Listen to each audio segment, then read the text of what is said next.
G'day fellas, and welcome to a casted game. Spawning in on the north side of the map, playing as the Deli, is Vortex. On the opposite side of the map, his brother, Lucifron, is also playing the Deli. That is correct. We've got ourselves a Deli mirror. And do we have differences in the openings? It doesn't look like it at this point. We've got a mosque opening. Actually, we've got a mosque coming out already for Vortex. And he does a nice little town center drop there. You can see he gathered up 50 wood from his straggler tree and immediately heads out towards the mill. The first mosque is coming up now. And it looks like we've got 100 wood being taken out from Lucifron. So we've got some already varying differences between these two guys. Now, it's important to note, these guys are brothers, which means they spend a lot of time together. They probably live together. They probably eat breakfast together. They probably shower. Well, hold on. No, they probably practice together. You guys know I'm just kidding. I'm just kidding. But seriously, they probably do. No, we're having fun. We're having fun. We're having a good time. We're having a great time. But I guess the interesting thing for me is that typically, like when brothers like this spend so much time together, when they have so many when their interests cross over so often, that typically an opinion would form that the best possible thing would be X. And it's very interesting that that hasn't occurred in this position. That we have two players that are playing the exact same civ against the same civ, so it's a mirror matchup, yet we've got varying openings. And that is very curious for me to see. But I guess one of the big things to note here is that with Lucifron gathering up that extra 50 wood, it means he's going to be able to throw down a lumber camp whenever he so pleases. Whereas if we take a look over at Vortex's side, it meant that he had to put down his lumber camp and then had to drop down the mining camp after. So it means he's going to be a little bit delayed with regard to his gathering of gold. So whether that actually affects the age up time, we'll have to wait and see. But you can see that that Lucifron is intent on getting up very, very quickly to the next stage. So this is where it comes down to the difference between these two build orders, because there's 9 and 2 on gold right now. That's all he needs. He just needs 2 on gold, and he's just going to keep them there all day. And now it's starting to rally out to wood. You can see the second villager going to be coming out over to wood. Compare that over to Vortex, who's now got 3 on gold. So going to have to do a little bit of playing around here. Now, one of the things to note, obviously, these guys are brothers. These guys are battling out against each other. This is Golden League. This is game number 2 in a best of 7 series between these two guys. Lucifron was victorious in the last game. This is game number 2 between these two guys. And it'll be happening, or it's happening this weekend, next weekend, the weekend after, and the weekend after. That's correct. If the month is May, then there is Golden League at 15 GMT on Saturday and Sunday. So don't leave me any excuses in the comments on YouTube that you don't know when it is. I'm telling you right now, if the month is May, Saturday and Sunday, 15 GMT, you better be there. You better check it out. EGC TV. I'll leave a link in the description. But let's talk a little bit more about what we can expect to be happening today, as we see forestry just came through for Vortex. Lucifron going to be up to that next stage already. 4 villagers tapping away at this Dome of the Faith. Do we potentially see a very, very early Sanctity coming out? What is the difference here? 2 villagers going to be tapping away at this landmark for Vortex. 2 coming forward now from the berries on the backside. We can see that the wheelbarrows coming through for both of these guys now, as well as Piety going to be coming through a little bit later for Lucifron. Obviously, it took him a bit longer to actually get this down, but you can see he's got a great spot here. Take a look at this. He actually hits all 3 of his production buildings with that mosque. And compare that over to to Vortex. He is going to hit 2 out of the 3, but is dropping down the stone. And what is that stone all about? What is that? There is a mining camp on the stone. Are we going to see a second town center out of Vortex? Is this really where the difference between these two guys, the battle between brothers, comes out right here? Is this what we're going to be witnessing? Are we witnessing it? Now, 3 sacred sites in the middle. This is what the fight is going to be over. At the beginning of the game, actually, it's not going to be a second town center. No, it's not. It's just going to be stone picked up for the arrow slits upgrade. That's going to be coming through very, very shortly. We can see that Vortex is gathering, or rather, he is making an outpost here. He's uncovered the second sacred site as well. Still doesn't know where that third one is up towards the north. You can see that Lucifron has uncovered all 3 of those sacred sites. He knows all about them. And it's going to be a single blacksmith that gets dropped down for him initially. We can see those upgrades coming through for him now. His brother is also up to the next age very, very shortly, and he's going to be looking to get all of those upgrades. Take a look right now. 1, 2, 3, 4, 5, 6, 7, 8, 9, 10, 11, It's classic Delhi. Classic Delhi with the blacksmith getting thrown down here as well. I like that he leaves like a little gap between all of his buildings as well. Just a one tile gap, just so that units can walk through. Double blacksmith coming down for Lucifron here as well. No real surprises there. Double blacksmith seems to be pretty much the standard way to play Delhi at this point. Anytime there's a player that doesn't play double blacksmith, I'm like, does this guy know how to play Delhi or not? Like, what is this guy doing? Yeah, now we see a stable coming out as well for Lucifron.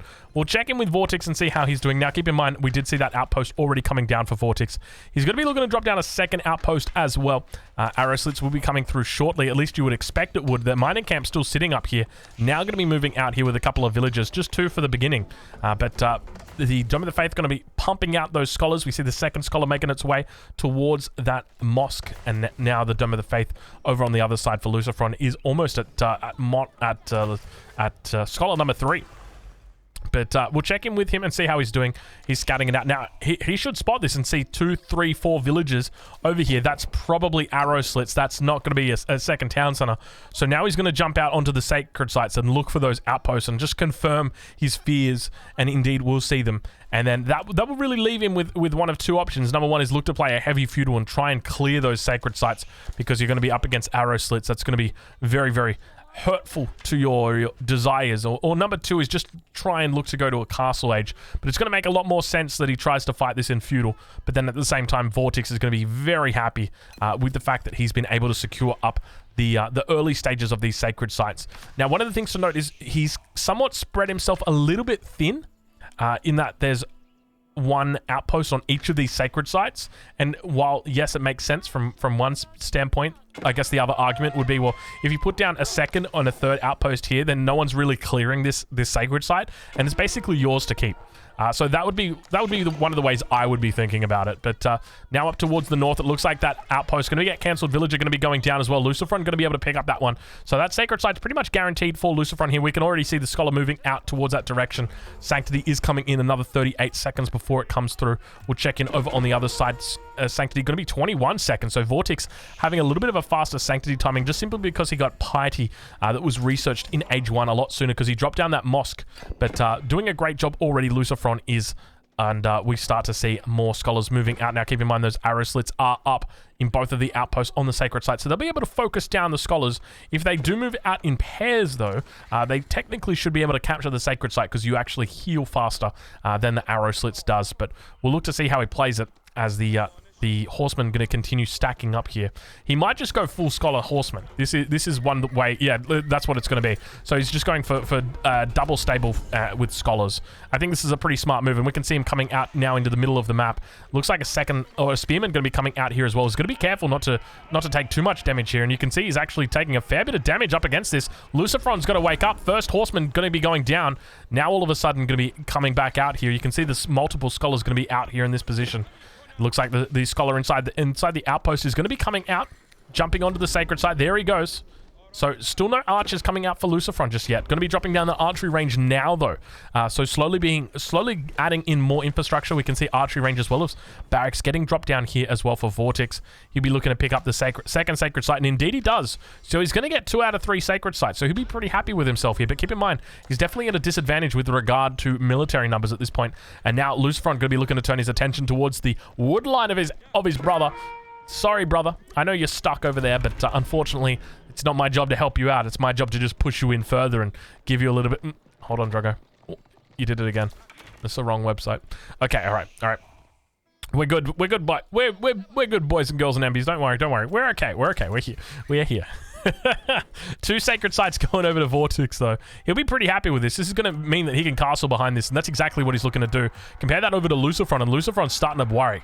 At least I'm starting to worry when I'm looking at Lucifron, because it means that there's going to be a castle age timing that potentially comes out here from Vortex, where by the fact that he's taken control of these 2 sacred sites, it means he's going to have enough gold to actually pump out non-stop men-at-arms. And if he puts 3 or 4 barracks down, and he's already got the first one down, or to be honest, he only needs 3 barracks, and he puts scholars inside all of them, he is going to be in a great position. And keep in mind, he's going to have the scholars out. He's going to be picking up relics non-stop. He's going to be absolutely great. And we can see Vortex almost up to the next stage now.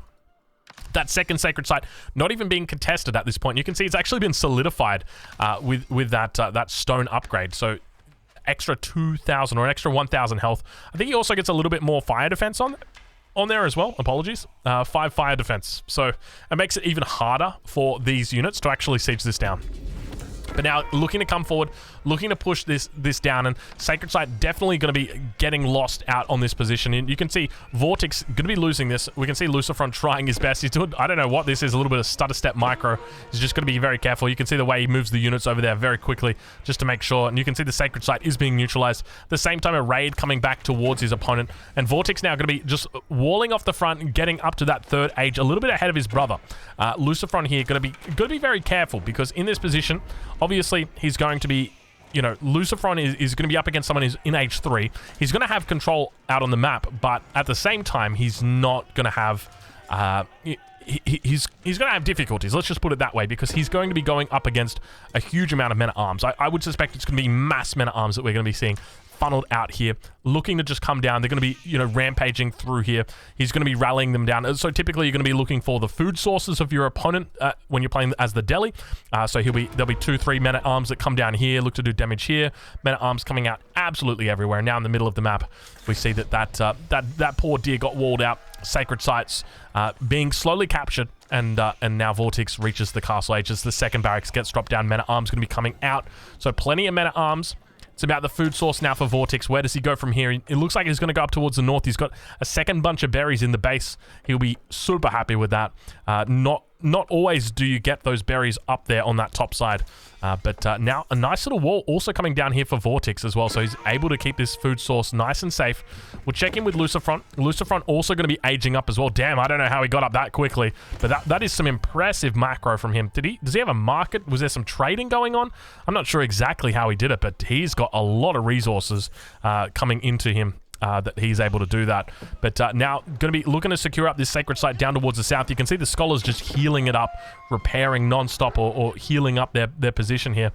Looking to now catch the relics in the middle of the map. We can see the first one going to be going away towards Vortex. So Lucifron is going to be looking to pick up the next one. So second one down here, third one over here, fourth one up towards the top, and fifth one over on this western flank. And we can see that there are already Scholars moving out there. Oh, look at this, look at this. If Lucifron was paying attention, he could have beaten him. He could have beaten him to it, but unfortunately, going to be able to pick it up. Men-at-arms coming out as well. And now units in the middle of the map going to be forcing back that Scholar. Going to say, get back, you heathen. My religion is the correct one. Actually, do you think that the two Delhi players probably have the same religion, don't they? Yeah, they probably do. Scholar going to be coming up empty-handed, and Vortex... I don't think that works, Vortex. I like the fact that he moved the Scholar, but you can't convert religious units. So, nice try. Nice try. Unfortunately, doesn't work out for him, though. Lucifron's still looking pretty decent at this point. Unfortunately, the tides are beginning to turn for him, and you can see those men-at-arms are going to start coming out, and going to start coming out fiercely. A lot of units now making their way down. You can see he's going to be having to throw loft in that potential, that relic, try and get it in safely. As he continues to walk back, but now Lancers going to be coming out onto the field, charging through, making their way, and looking to dish out some damage up against these men-at-arms. Unfortunately, the archers have forgotten that there was a battle going on, and now the horsemen going to be able to climb through this fence. We see another wall getting thrown down up towards the north, just to prevent any further raids or damage from being done. Very, very fortunate timing on that one. A couple of spearmen here as well, but you can see he is intent on causing havoc. So instead of throwing away instead of throwing these away and just like putting them in a useless position, well, you got to be careful here. Yeah, okay, there we go.